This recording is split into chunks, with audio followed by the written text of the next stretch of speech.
Every week, more and more of you are asking us if we have any new recipes that are air fryer friendly.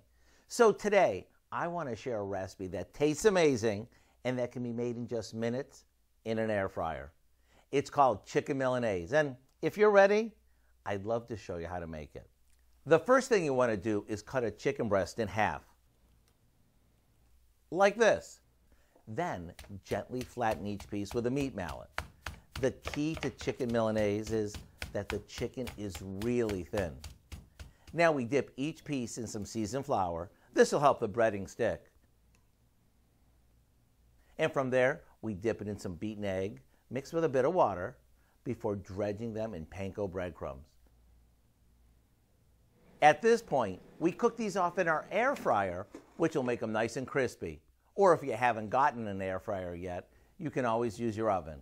Once they're super crispy, take them out and serve them topped with mixed greens and basic salad fixins. Drizzle on a little vinaigrette, and you've just made a restaurant fancy dish in no time, and no tippings required.